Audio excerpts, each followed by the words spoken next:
நான் உமக்கு நன்றி செலுத்துறேன். என்னை மறைத்து நீங்க பேசுங்கப்பா. அப்பா அப்படி நாம மாத்திரம் இதுல மகிமைப்படட்டும் ஆண்டவரே. பரிசுத்த ஆவியானவரே நான் உமக்கு நன்றி செலுத்துறேன். அப்போஸ்தலர்ல இந்த 8வது மாசம் முதல் வாரத்துல ஆண்டவர் நம்மளுக்கு கொடுத்திருக்க வார்த்தை அல்லேலூயா. அப்போஸ்தலர் 10:38. அல்லேலூயா. எடுத்தவர்கள் வாசிக்கலாம்.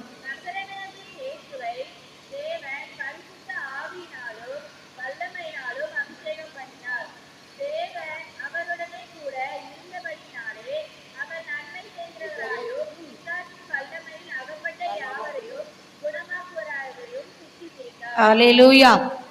நாசனாகிய இயேசுவே தேவன் பரிசுத்த ஆவினாலும் வல்லமையினாலும் அபிஷேகம் பண்ணார். தேவன் அவரோட கூட இருந்தபடினால் அவர் நன்மை செய்கிறவராகவும் பிசாசின் வல்லமையில் அகப்பட்ட யாவரையும் குணமாக்குறவராகவும் சுற்றி திரிந்தார். அல்லேலூயா. பேதுரு எழுதியிருக்கிறார். அதுக்கு முன்னாடி நம்ம பார்த்தா கொரிந்தியலிவு வருகிறது, அதுல வாசித்து பார்த்தா அவர் தான் இதை எழுதியிருக்கிறார். ஆண்டவரை பத்தி மகிமைப்படுத்தி நாசராகிய இயேசுவே, நாசராகிய இயேசுவே தேவன் பரிசுத்த ஆவினாலும் வல்லமையினாலும் அபிஷேகம் பண்ணார். ஆனா தேவனரோடு கூட இருந்தபடினாலே அவர் நன்மை செய்கிறபடியால். எப்படின்னு இந்த வசனம் என்ன சொல்லுதுன்னா, அவரை கொண்டு ஆண்டவர் செய்தாருன்னா, இயேசு அற்புத அடையாளங்கள் செய்யறா அவர் செய்த நன்மை. அவர் எங்கேயுமே தீமை செய்ததே இல்லை. அவர் பொல்லாப்புடி பேர் எடுக்கதும் இல்லை. நம்மளுக்கு ஏதாவது ஒரு பிரச்சனை உடனே நம்ம அவங்ககிட்ட பேச மாட்டோம். அல்லேலூயா. அவர் கசப்பு வந்துடும். நம்ம எவ்வளவுதான் நிரம்பி செவித்தாலும், எவ்வளவுதான் ஆண்டுக்காக ஓடினாலும், எவ்வளவுதான் அவருக்காக காத்திருந்தாலும், ஏதாவது ஒரு வார்த்தை சூடான வார்த்தை சொல்லும் பொழுது நம்ம என்ன செய்தோம், நம்ம முகம் திரும்பிடுது. அல்லேலூயா. ஆனா ஆண்டவர் அவர் நன்மை செய்கிறபடியால் தான் வசனம் சொல்லுகிறது, அவர் நன்மை செய்கிறவராகவும் பிசாசுடைய வல்லமை அகப்பட்ட யாவரையும் குணமாக்கி இருக்கிறார். எப்படின்னா அவர் நன்மை செய்தபடிதான். தீமை செய்தாலும் அவரை துப்பினார்கள், அவர்களை தூசித்தார்கள், அல்லேலூயா, அவரை அவமானப்படுத்தினார்கள், அல்லேலூயா. ஆனாலும் அவர்களை ஆண்டவருக்கு என்ன செஞ்சார், ஆண்டவர் அவர்களுக்கு நன்மையை தான் செய்தார். அவருக்கு தீமை வரட்டணி அவர் நினைக்கவில்லை.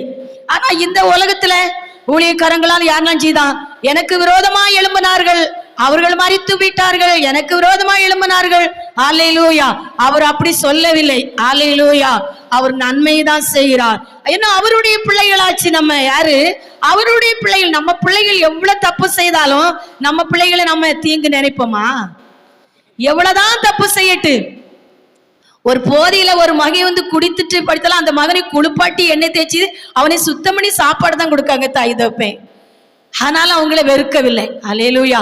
அப்போ அவர் எப்படிப்பட்டவர், நம்மளுடைய எப்படிப்பட்ட, ரொம்ப கேள்விக்குறியா இருக்குது. அப்போ அவர் நன்மை செய்தபடியால் தான் அவர் என்ன செஞ்சாரு, ஆண்டவர் அற்புத அடையாளங்களை செய்தார். அவர் செய்த நன்மையை மறக்க முடியாது. நம்ம ஒருத்தருக்கு நன்மை செய்தா, நான் நன்மை செய்தேனே, எனக்கு நன்றி உள்ளவர்களா இல்லையே, நான் எத்தனை நன்மை செய்தேன். அல்ல இந்த வசனம் நம்மளை தொடுது. யாருக்கு ஒரு நன்மை செஞ்சாலும் கூட அந்த நன்மையை நம்ம சொல்லி சொல்லி சொல்லி அந்த பாக்கியத்தை நம்ம என்ன செய்தோம், நம்ம அதை இழந்துருதோம். அதான் ஆண்டு சொல்லாரு, எவ்வளவு நன்மை ஒருத்தருக்கு செய்தாலும் அது மறந்துரு. நான் உனக்கு புதிய ஊற்றை திறந்து தருவேன், புது ஆசிரியத்தை தருவேன். நீ அவர்களை என்ன செய்யக்கூடாது, சபிக்க கூடாது, அவளை சாபக்கூடாது. தெரிஞ்சு அல்லேலூயா ஒரு குற்றம் குறை நடக்கதான் செய்யும். ஆண்டவர் சாயிலா மாறுனா இழந்ததுக்கு மேலாக நம்மளுக்கு என்னத்தை தருவார், ஆண்டவர் நம்மளுக்கு தருவாரு. அந்த ஆத்மா மனம் திரும்பட்டு செவிக்கணும், மனம் திரும்பட்டு. அல்லேலூயா. அப்ப ஆண்டவர் நன்மை செய்யறபடியால் தான் அந்த நாட்களை அவரு கொண்டு ஆண்டவர் நிறைய ஆண்டவர் அற்புதங்களை செஞ்சிருக்காங்க. இயேசப்பா அல்லேலூயா. பிசாசுடைய வல்லமையே அல்லேலூயா அகப்பட்ட யாவரையும் குணமாக்குறவராகவும் சுற்றி திரிந்தார். அல்லேலூயா. பிசாசுடைய வல்லமையை அகப்பட்ட யாவரையும். ஹல்லேலூயா. நம்ம நன்மை செய்கிறவர்களா இருக்கணும். நன்மை செய்கிறவர்கள் நம்மளுக்கு ஒரு அன்பு காட்டலனா அவர்களை சபிக்கவோ அவளை தூசிக்கவோ நம்ம இருக்க கூடாது. ஹல்லேலூயா. அப்பதான் பரலோக ராஜ்யத்துல நம்ம இந்த பூலோகத்துல செய்த நன்மைக்கு பதில் கிடைக்கும். அல்லேலூயா. ஒரு ஏழைக்கு கொடுத்தா என் ஆண்டவர் கொடுக்கணும் வசனம் இருக்கிறது. ஊழியக்காரங்களுக்கு ஒரு சம தண்ணியை கொடுத்தா அதுக்கேற்ற பலனை கொடுக்கணும் வசனம் இருக்குது. ஐயோ நான் இவ்வளதை கொடுத்துட்டேன்னா அது அங்கீகரிக்காது. ஐயோ நான் 1 லட்சத்தை கொடுத்துட்டேனே. அவர் சுத்தம் இருந்தா தான் கொடுக்க முடியும், அவர் சுத்தம் இல்லைன்னா கொடுக்க முடியாது. ஆனா அது சொல்லாம இருந்தா நம்மளுக்கு அது பரலோக ராஜ்யத்துல அங்கீகரிக்கும். அல்லேலூயா.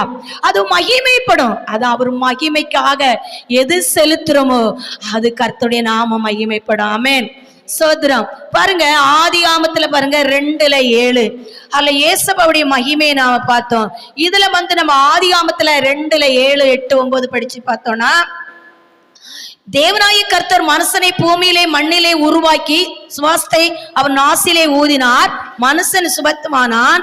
தேவனாய கர்த்தர் கிழக்க ஏதம் என்ன ஒரு தோட்டத்தை உண்டாக்கி தாம் உருவாக்குன மனுஷனை அதிலே வைத்தார். அப்போ அந்த மனுஷனை பாருங்க, ஆண்டவர் அவர் மனுஷனுக்காக மகிமைக்காக ஒரு தோட்டத்தை, ஏதன் தோட்டத்தை உருவாக்குறாரு. அல்லேலூயா.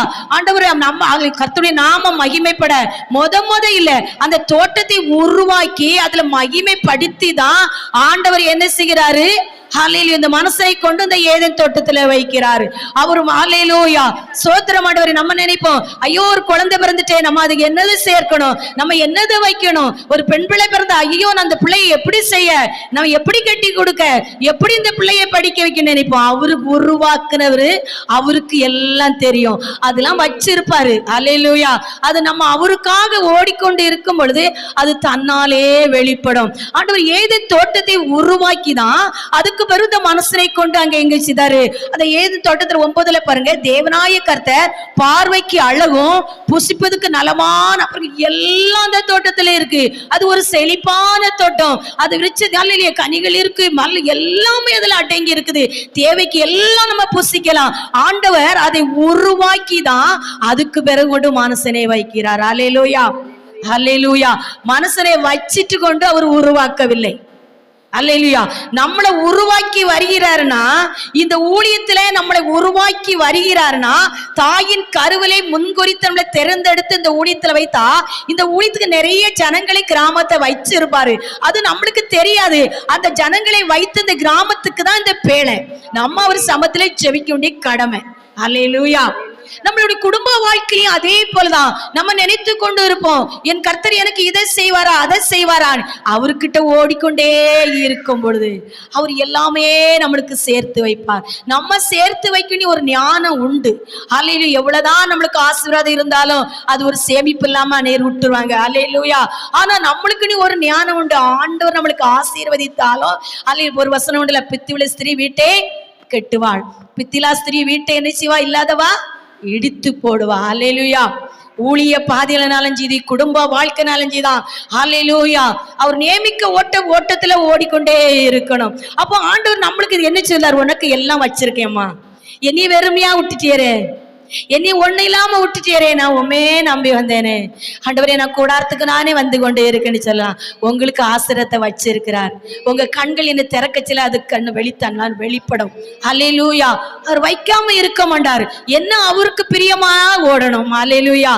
அவருக்கு சுகந்ததா நம்ம இருக்கணும். அல்லேலூயா.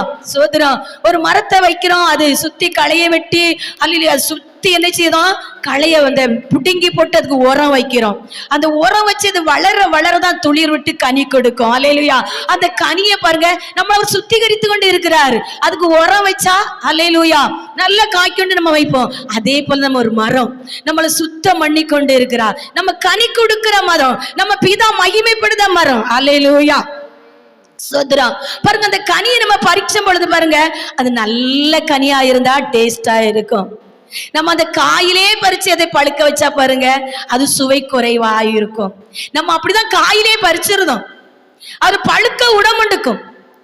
ஒரு ஆசீர்வாதம் ஆசீர்வாதம் ஆசீர்வாதியம் அவர் ஏற்றி வெளிச்சல அந்த பழுத்து அந்த பழம் நம்ம கைக்கு வரும் பொழுது அது டேஸ்டா இருக்கும். அதை எங்க நம்ம பழுக்க விடுதோம், இப்பவே இனி ஆசீர்வதிக்கிறோம், இப்பவே எனக்கு வாக்குத்தத்தம் கொடுத்தீங்க, சித்தமான நாட்கள் எனக்கு கிடைக்கும்.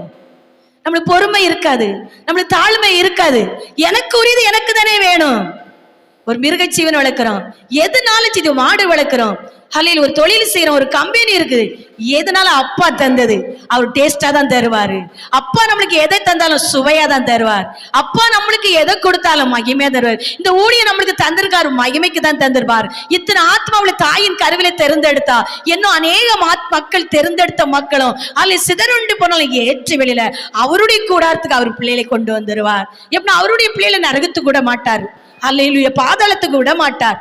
அல்லேலூயா. நம்ம செவிக்கிறது மாத்திரம்தான். யாருமே போராடி கம்பேர் பண்ணி யாரும் வாங்கணும்னு சொல்ல வேண்டாம். நம்ம ஜெபித்தா போதும், இந்த ஆத்மா நரகம் போக கூடாது. அல்லேலூயா. கர்த்தர் மகிமைப்பதான். ஏதேன் தோட்டத்தை 9 வசனத்துல தேவனாய் கர்த்தர் பார்வைக்கு அழகும் புஷ்பதற்கு நலமான சகல விருட்சங்களின் தோட்டத்தின் நடுவிலே ஜீவ விருட்சத்தின் நன்மை தீமை அறியத்தக்க நன்மை தீமை அறியத்தக்க அல்லேலூயா சோதர விருட்சத்தையும் பூமியிலிருந்து முளைக்க பண்ணினாராம். எல்லாம் உருவாக்கிதான் மனுஷனை கொண்டு வைக்கிறார். அல்லேலூயா. பாருங்க 32:11 பாருங்க. அதே ஆதியாகமம் 32:11 வசனம் படிங்க.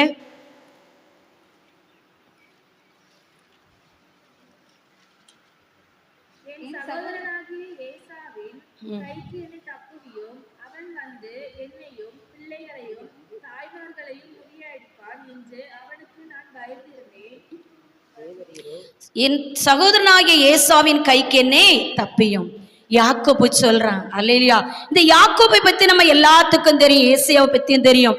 அவன் அல்லேலூயா யாக்கோபுடைய தாயை பத்தியும் நம்மளுக்கு தெரியும். அல்லேலூயா.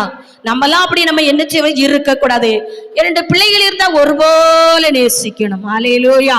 பாருங்க, அந்த நேசிப்பில்லாத காரணம் தான் கர்த்தர் யாக்கோபை ஆசீர்வதித்து மகிமைப்படுத்தினார். ஏசாவையும் ஆண்டவர் ஆசீர்வதித்தார். அல்லேலூயா. ஆனா மகிமை படல. ஆனா யாக்கோபுடைய 12 கோத்திரத்தை கொடுத்து என்ன செஞ்சாரு? மகிமைப்படுத்தினார். அல்லேலூயா. அதான் என் சகோதரனே ஏசாவின் கைக்கு என்னே ஆண்டவர் சொல்லுறான் தப்பியும். அவன் என்னையும் என் பிள்ளைகளையும் தாய்மார்களையும் முறியடிப்பான் என்று அவனுக்கு நான் பயந்திருக்கிறேன். அல்லேலூயா. அன்று போனி சொன்னே வாரான். ஆனால் அந்த சகோதரனுக்கு சொந்த சகோதரனுக்கு பயந்தான் ஓடுனான். ஆனால் அவன் வரச்சிலே என்ன செய்தான்? பயப்படுதான். வெறும் கையோடு தான் போனான். ஆனா ஆண்டவர் இவ்வளமா ஆசீர்வதித்திருக்கிறார். அவருடைய ஆசீர்வாதத்துக்கு உண்மையிலே தாயின் கருவிலே நம்மளை தேர்ந்தெடுத்தா உலகமான தாய் தப்ப நம்ம நேசிக்க மாட்டார்கள். அல்லேலூயா. எப்ப நீ அவருடைய பிள்ளையாச்சு, நீ அவருடைய மகனாக மகளாச்சு. அல்லேலூயா. அப்ப இந்த உலகமான அன்பு நம்மளுக்கு என்ன செய்யாது? ரொம்ப கிடைக்க வாய்ப்பு கிடைக்காது. சோதரம் நம்ம தான் அவரோட சஞ்சரித்து கொண்டே இருப்போமே. நான் சொன்னேன்லவா, கணவனுக்கு அன்பு கொடுக்கலாம் வேண்டான்னு சொல்ல, ஏசப்பாக்கும் போது அன்பு கொடுத்துட்டு தான் கணவருக்கு அன்பு கொடுக்கணும். பிள்ளை என் செல்லனி சொல்லலாம், ஆனா அந்த ஆதியில் உள்ள அன்பு அவரை விட்டு குறைந்திடக்கூடாது. 2வது பிள்ளை. சோதரம் எவ்வளவுதான் நம்மளுக்கு செல்லமாக ஆண்டவர் குழந்தை தந்தாலும் என் தேவனுக்கு நான் அன்பா இருக்கணும். அன்பு என் அப்பாவுக்கு தான். அதுக்கு மேலதான் என் மனைவிக்கு, அதுக்கு மேலதான் எத்தனை பிள்ளைகள் இருந்தாலும் அன்பு என் அப்பாவுக்கு தான் நான் கொடுப்பேன். அது நான் குறையக்கூடாது. அந்த ஓட்டு நம்ம ஓடணும். அல்லேலூயா. 12வது வசனம் சொல்லுது, தேவரீரோ நான் உனக்கு மெய்யாகவே நன்மை செய்து உன் சன்னதியை எண்ண முடியாத கடற்கரை மணலை போல மிகவும் பெருக பண்ணுவேன் என்று சொன்னீரே. யாக்கோபு சொல்றான், சொன்னீரே, நீர் சொன்ன போல நான் என்ன செஞ்ச விசுவாசம் இருக்கல்லவா. யாக்கோபு தூணை அபிஷேகம் பண்ணிட்டு போனான். கர்த்தர் எவ்வளமா ஆசீர்வதித்தார். மகிமை, அவரு மகிமை. அல்லேலூயா. பாருங்க, சொந்த சகோதரனுக்காக 11 என் தாசன் என் சகோதரனாக ஏசாவின் கைக்கு என்னே தப்பியும். அவன் என்னை என் பிள்ளைகள் இத்தனை மனைவி மிருக ஜீவன்கள் எல்லாம், ஆனா அங்கிருந்து வரைச்சிருச்சு ஒரு பாகத்தை கொடுத்துடணும். அல்லேலூயா. அப்படிதான் எல்லாமே ஆயத்த பண்ணி வருவான். 12வது வசனத்தை சொல்றான், தேவரீரோ நான் உனக்கு மெய்யாகவே நன்மை செய்து உன் சந்ததியை எண்ண முடியாத கடற்கரை சன்னதியை எண்ண முடியாத கடற்கரை மணலை போலவும் பெருகு பண்ணி சொன்னீரே, என்னை காப்பாற்றும். அல்லேலூயா. சகோதரனை கைக்கு என்னை காப்பாற்றும். நன்றி ஏசப்பா. பரிசுத்த ஆவியானவர் நம்மளோடு இருக்கிறார். தேவனாகிய கர்த்தர் நம்மளோடு இருக்கிறார். அவர் நம்மளோடு இருக்கும் பொழுது நம்ம எதுக்குமே அழிந்து தெரிவதில்லை. அவர் நம்மளோடு இருந்தா நம்ம வெட்கப்பட்டு போவதில்லை. நம்ம வழக்காட வேண்டியதில்லை. நம்ம மாமசத்துல பேச வேண்டியதில்லை. அப்பா நீர் பொறுப்பு. அல்லேலூயா. நீர் தான் எனக்கு, நீர் தான் ராஜா, நீர் என்னோட இருக்கி. நேத்து சொன்னார் அல்லவா ஏசாயா 40:11, நீர் பயப்படாத, நான் உன்னோடு தான் இருக்கிறேன். நம்ம யாரு? அவருடைய பிள்ளைகள். கர்த்தருடைய நாம மகிமைப்பட. மத்தேயு வேடுங்க, அதுல 15:32 33 படிங்க. மத்தேயு 15 அதிகாரம்.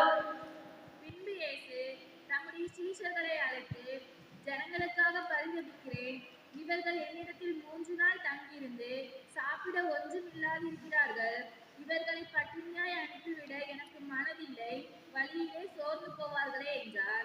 அதற்கு அவருடைய சீஷர்கள், இவ்வளவு திரளான ஜனங்களுக்கு திருப்தி உண்டாகும்படி வேண்டிய அப்பங்கள் இந்த வனாந்தரத்திலே நமக்கு எப்படி அகப்படும் என்றார்கள். ஹல்லேலூயா. பின்பு இயேசு தம்முடைய சீசர்களை அழைத்து, ஏற்கனவே அதுக்கு முன்னாடி நம்ம வாசிப்பத்த அவர் பிரசங்கம் பண்ணி கொண்டு இருக்கிறார், அவர் அற்புத அடையாளங்களை செய்து கொண்டு இருக்கிறார். அப்ப 3 நாள் அவருடைய பிரசனத்துல இந்த மக்கள் இருந்திருக்கிறாங்க. ஹல்லேலூயா. நம்மளுக்கு இப்ப 2 மணி நேரம் தான். ஹல்லேலூயா. நீங்க 11 மணிக்கு மேல கூட்டிடக்கூடாதுன்னு சொல்லுவாங்க. ஹல்லேலூயா. பாருங்க, பின்பு இயேசு தம்முடைய சீசர்களை அழைத்து ஜனங்களுக்காக பரிதபிக்கிறேன், நான் பரிதபிக்கிறேன். என் பிள்ளைகள் 3 நாள் எழும்பாம அதே இடத்துல இருந்து என் பிரசங்கத்தை கேட்கிறாங்க. 3 நாள் புசிக்கல குடிக்கல இருக்கிறாங்க. அவர்களுக்காக நான் பரிதபிக்கிறேன். ஹல்லேலூயா. இயேசு நம்மளுக்காக பரிதபிப்பார். ஹல்லேலூயா. சோதரா, இவர்கள் என்னிடத்தில் 3 நாள் தங்கி இருந்து சாப்பிட ஒன்றுமில்லாது இருக்கிறார்கள், இவர்களை பட்டினி அனுப்பிட எனக்கு மனதில்லை.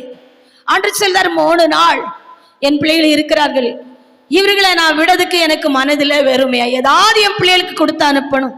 என் அன்பு பிள்ளைகளை உங்களையும் ஆண்டவர் இந்த நாட்கள் அதே போலதான் நினைப்பார். என் பிள்ளைகள் எனக்காக ஓடுறார்கள், எனக்காக காத்திருக்கிறார்கள், எனக்காக விதைக்கிறார்கள், எனக்காக என்னுடைய வேலையை பணிவிடை செய்கிறார்கள். ஏதாவது என் பிள்ளைகளுக்கு நான் கொடுக்கணும், என் பிள்ளைகளுக்கு கொடுத்துதான் நான் அனுப்பணும் என்றுதான் அவர் ஏங்குவார். ஹல்லேலூயா. நம்மளை வெறுமையா விடுகிற தெய்வம் இல்லை. அவர் சொல்லுதார், இவர்களை பட்டினி அனுப்பிட எனக்கு மனதில்லை. வழியிலே சோர்ந்து போவார்களே, இந்த வசனத்தை தியானிங்க. என் பிள்ளைகள் வழியில சோர்ந்து போவார்களே, 3 நாள் இருக்கிறார்களே, ஏதாவது என் பிள்ளைகள் நான் கொடுத்து அனுப்பணும்.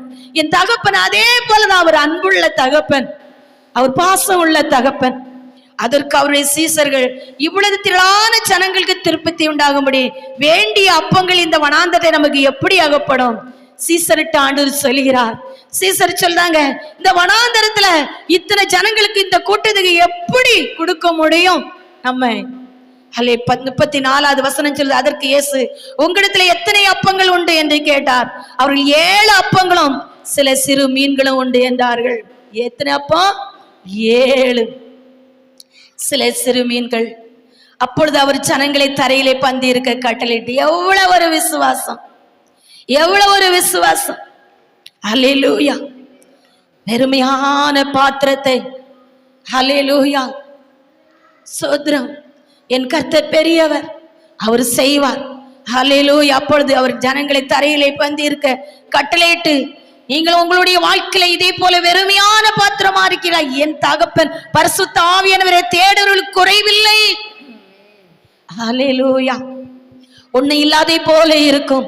அசுனில மரத்தை வைத்து சுத்திகரித்து கனி வந்து கொண்டு இருக்கிறது, பனி என்னச்சிடும் பழுக்க விட்டு நம்மளால பறிக்க முடியவில்லை.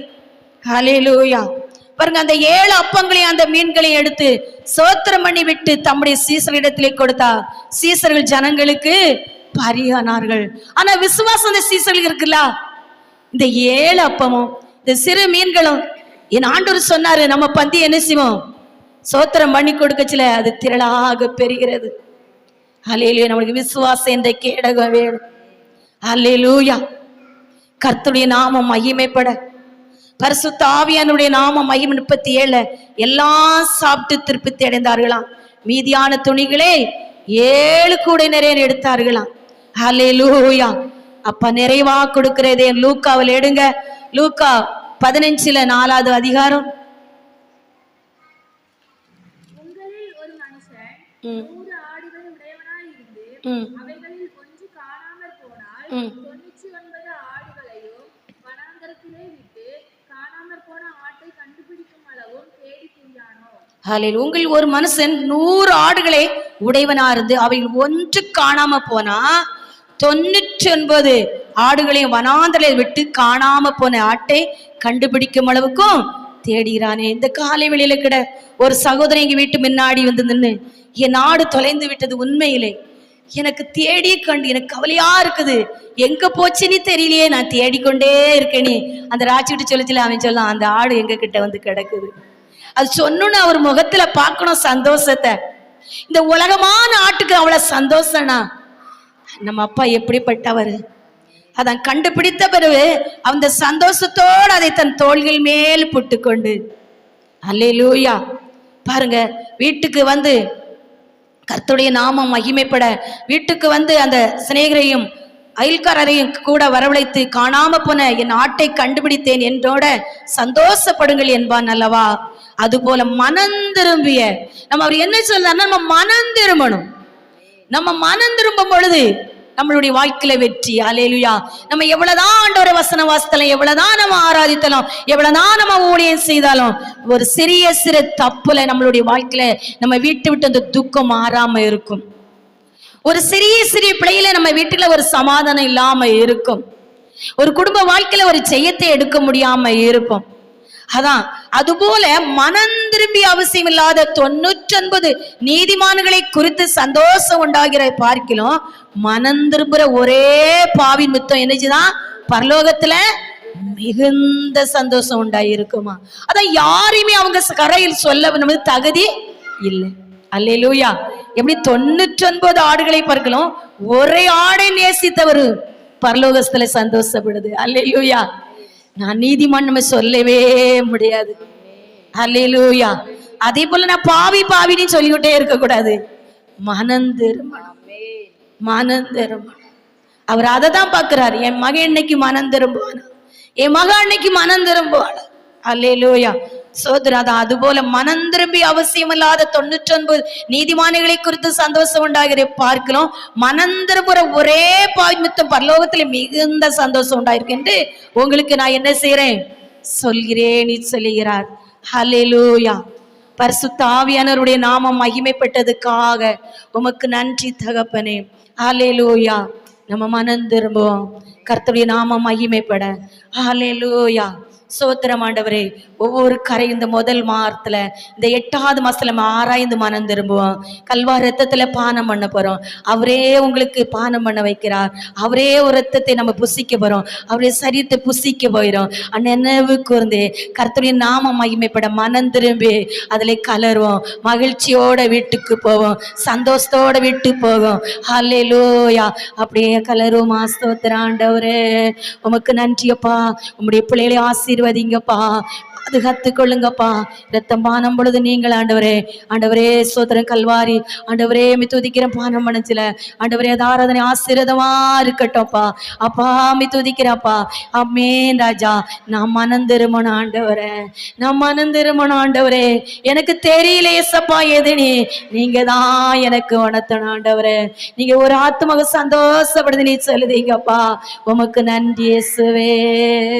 ஹல்லேலூயா. ஸ்தோத்திரம் ஸ்தோத்திரம் ஆண்டவரே.